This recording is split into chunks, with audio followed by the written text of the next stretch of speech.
نبی مکرم صلی اللہ علیہ وآلہ وسلم کا پاک ارشاد گرامی ہے کہ بندہ مومن جب دنیا سے چلا جاتا ہے ساری چیزیں اس سے منقطع ہو جاتی ہیں، ختم ہو جاتی ہیں، حتیٰ کہ وہ دوست، احباب، رشتہ دار جن کے لیے وہ ساری زندگی بسر کر دیتا ہے کہ یہ ناراض نہیں ہونے چاہیے، ان کے ساتھ تعلقات اچھے ہونے چاہیے، ان کو میں نے نوازنا ہے، ان کے لیے میں نے آسائش کا سامان کرنا ہے، وہ بھی اسے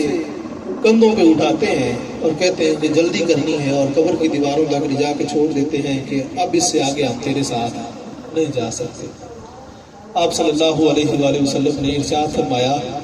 کہ پھر اس کے ساتھ جو چیز جائے گی وہ اس کا وہ اچھا عمل ہوگا جو ایک اچھی خوبصورت صورت کے ساتھ، مجسم شکل کے ساتھ اسے قبر میں ملے گا۔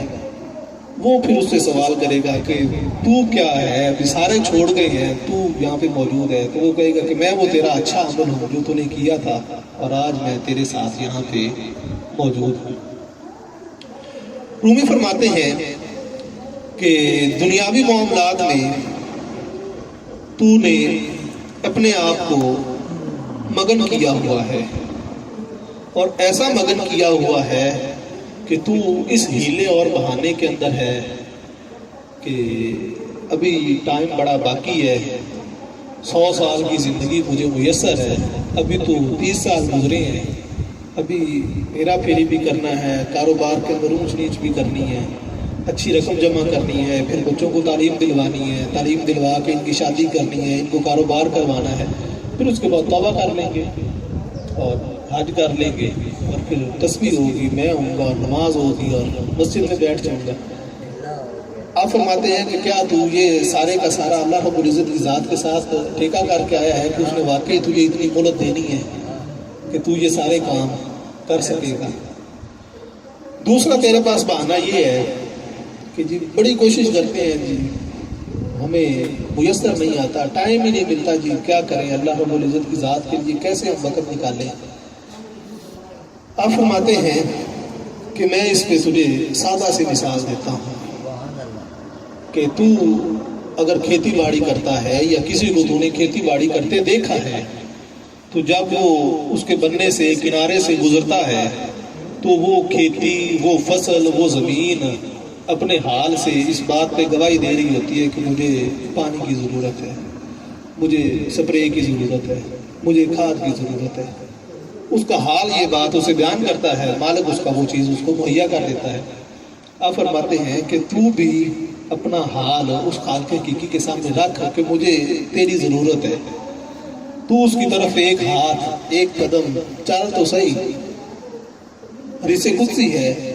کہ نبی مکرم صلی اللہ علیہ وآلہ وسلم نے ارشاد فرمایا کہ اللہ رب العزت ارشاد فرماتا ہے کہ جب کوئی بندہ مومن میری طرف چل کے آتا ہے، میں اس کی طرف دوڑ کے آتا ہوں، وہ ایک بالشت آتا ہے، میں پورا ایک گاز آ جاتا ہوں، لیکن میری طرف آئے تو صحیح، میری طرف رجوع تو کرے، میں اس کی شارک سے بھی زیادہ قریب ہوں۔ سید محمد عظیم رحمۃ اللہ تعالیٰ علیہ آپ اپنی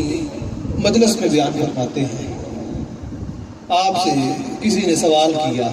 کہ اللہ رب العزت کی ذات اور نبی مکرم صلی اللہ علیہ وآلہ وسلم کی ذات کا فرق کیا ہے؟ آپ نے التزاموں سے ایک جواب دیا، آپ نے فرمایا کہ تو نبی مکرم صلی اللہ علیہ وآلہ وسلم جو اللہ رب العزت کی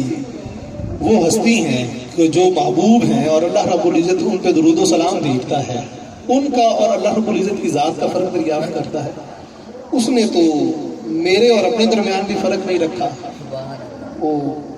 حیران ہوئے، اس نے کہا جی کیسے؟ آپ نے فرمایا کہ اللہ رب العزت نے قرآن کریم میں ارشاد فرمایا ہے کہ نحن اقرب من حبل الورید، میں تیری شارگ سے بھی زیادہ قریب ہوں۔ شارگ جو ہے وہ میرے گلے کے اندر موجود ہے، کیا وہ شارگ مجھ سے جدا ہے یا مجھ سے کہیں فاصلے پہ ہے؟ وہ کہتا ہے کہ میں اس سے بھی زیادہ قریب ہوں۔ اس نے تو میرے اور اپنے درمیان فرق نہیں رکھا، تو اپنے محبوب کے درمیان اس نے کیسا فرق رکھا ہوگا؟ اور پھر آپ نے فرمایا کہ وہ قرآن کریم میں فرماتا ہے ید اللہ فوق ایدیہم، میرا ہاتھ نہیں ہے، وہ اللہ رب العزت فرماتا ہے کہ میرا ہاتھ ہے، جو نبی مکرم صلی اللہ علیہ وآلہ وسلم کا ہاتھ ہے۔ آپ کا پھینکنا جو ہے وہ میرا پھینکنا ہے، جو آپ نے کنکر پھینکے ہیں تو ان کے بارے میں فرق دریافت کرنے کی کوشش کرتا ہے۔ رومی فرماتے ہیں کہ اسی طرح سے اس نے تو تیرے اوپر بڑی نوازشات کی ہیں، تجھے اس نے اپنا نائب بنایا ہے، اپنی نیابت تجھے عطا کی ہے، عقل دی ہے، شعور دی ہے، تجھے قوت دی ہے، ادراک دیا ہے کہ تو چیزوں کے بارے میں فیصلہ لے سکتا ہے، لیکن پھر بھی تو کہتا ہے کہ وہ میرے حال سے بے خبر ہے اور میں اس سے دور ہوں۔ آپ فرماتے ہیں کہ نہیں، یہ معاملہ تیرے لیے درست نہیں ہے۔ آپ فرماتے ہیں کہ آپ کم جو تشنگی آور بدست، کہ تو اپنے اندر پانی کی پیاس پیدا کر، طلب پیدا کر۔ تاب جوشت آید از بالا و پست، پھر وہ تجھے آسمان سے بھی پانی دے گا، زمین سے بھی پانی دے گا۔ پیاس کی ضرورت ہے۔ اگر تو اپنے اندر طلب پیدا نہیں کرتا، اپنا دست سوال دراز نہیں کرتا، تو پھر وہ تجھے کیسے دے گا؟ اس کو اپنی بارگاہ سے مانگنا پسند ہے۔ اس نے انسان کی تخلیق ہی اسی وجہ سے کی ہے کہ یہ مجھ سے سوال کرے، مجھ سے مانگے، میری طرف رجوع کرے، بار بار میری طرف آئے اور کہے کہ باری تعالیٰ میں محتاج ہوں، تو بڑا مہربان ہے، رحم فرما اور میں اس کی ضرورت پوری کروں۔ اگر اس کو صرف حمد و ثنا کی ضرورت تھی تو وہ تو فرشتے کرنے والے تھے، لیکن وہ ضروریات سے پاک ہیں، انہیں کسی چیز کی طلب نہیں ہے، کسی چیز کی خواہش نہیں ہے۔ اس نے تیرے اندر خواہشات رکھی ہیں، تیرے اندر طلب رکھی ہے، وہ طلب تو نے اسی کی ذات سے پورا کرنی ہے۔ جب تو اس سے مانگے گا وہ تجھ سے راضی ہو کے تیری ضرورت بھی پوری کرے گا اور تیرے اوپر اپنا اکرام بھی کرے گا، مہربانی بھی فرمائے گا۔